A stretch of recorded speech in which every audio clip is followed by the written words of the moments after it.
Forward to taking another call. Mr. Chair. I call the Honourable Member Dr. David Clark. Thank you, Mr. Chair.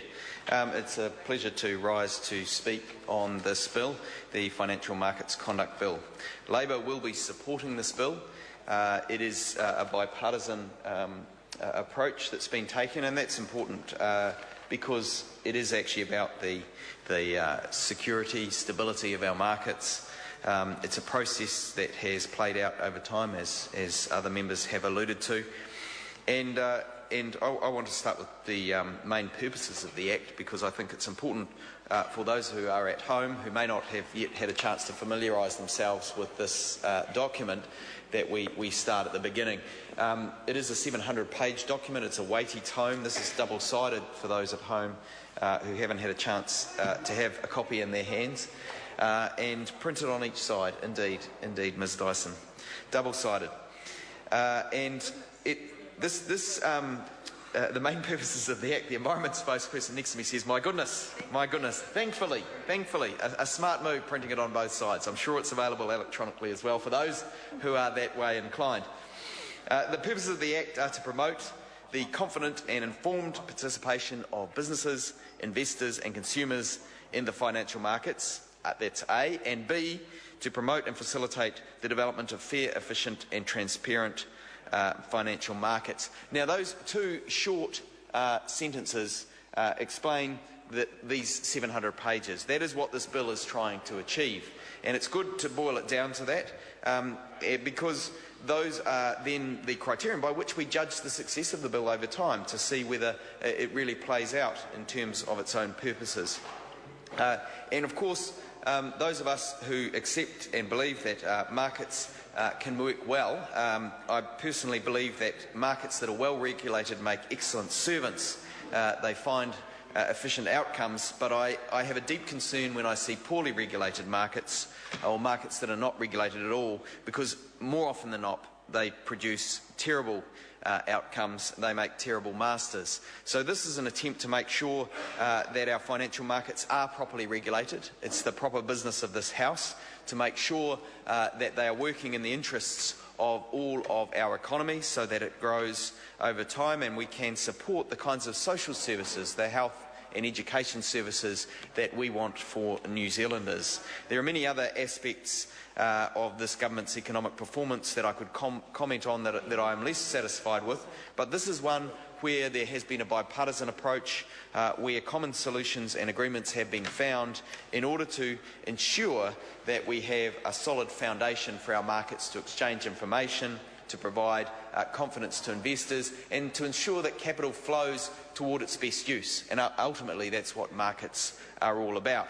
They're all about signalling to investors where capital is most efficiently used for the best returns, if they're functioning properly, and then the interests of consumers and society as a whole. I have had, in the early stages of this bill, not so much to do with it, but as it's gone on, I have engaged with the SOPs that have been put forward, and have been very pleased with the way in which, as far as I'm concerned, that process has played out. The SOP number 220 that's been put forward to increase the investment threshold for deeming an investor to be a wholesale investor from 500,000 to 750,000 is there, along with other amendments intended to ensure that the protections of the bill are extended appropriately, and that is something that we commend on the side of the House and will be supporting. I do also want to commend the efforts of Leanne Dalziel, who set up the Capital Markets Development Task Force in 2008, and from which this bill is ultimately derived, that was set up to develop a blueprint and an action plan for the development of New Zealand's financial system.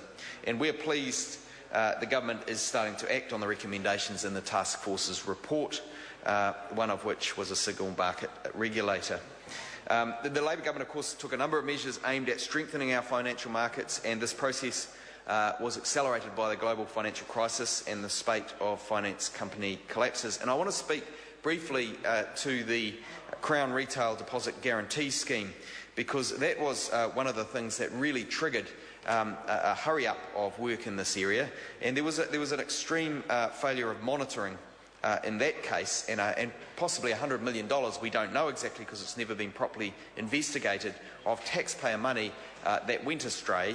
Mr. Chair? The Honourable Member, Dr. David Clark. $100 million of taxpayer money that went astray effectively due to poor monitoring by the Minister of Finance, the incoming Minister of Finance, Bill English, because we know that the Crown Retail Deposit Guarantee Scheme was kicked off by the Labor government in response to the GFC, and it was put in place with 24-hour notice from our Australian counterparts in order to ensure that there wasn't capital flight from banks. The scheme itself was fundamentally sound in its initial stage, incredibly quick movement by officials to cover off that risk, to act in the interests of Greater New Zealand, and the ministers at the time, with great wisdom, put that into place very quickly so that the banking system didn't fall over, which would have seen, no doubt, some terrible social consequences for New Zealand. So it was put in place well, but unfortunately we now know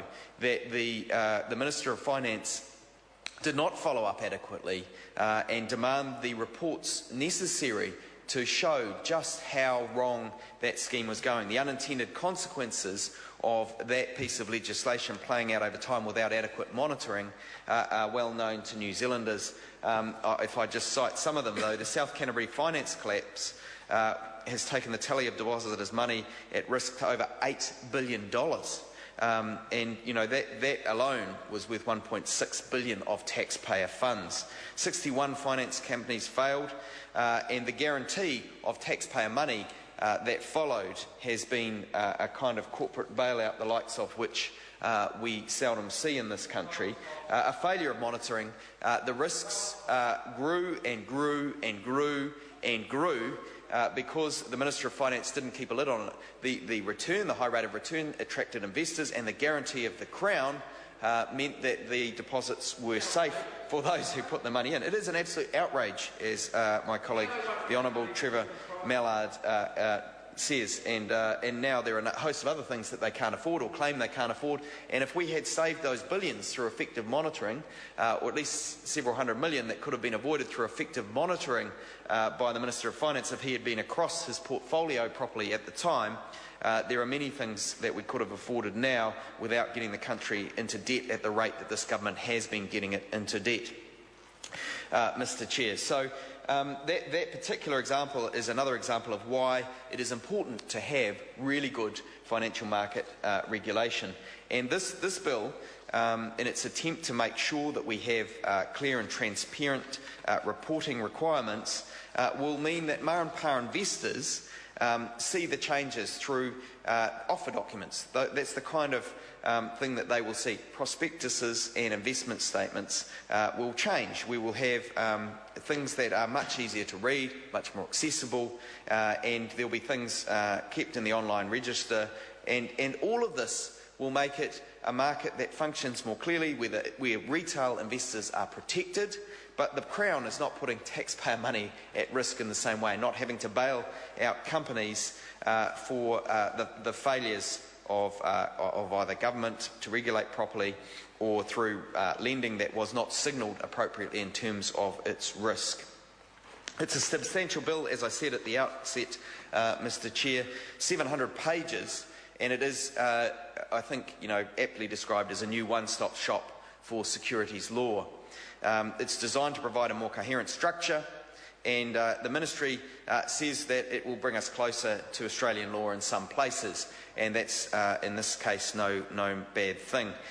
So, as I said, the process has been good, the engagement has been good, the changes that have come through to raise that threshold for retail investors were first put forward by Clayton Cosgrove, the Honourable Clayton Cosgrove, and in substance adapted by the Minister and added to, and the result is a bill that can be accepted across the House, a bill that takes us forward, that updates an act that was sorely in need of updating.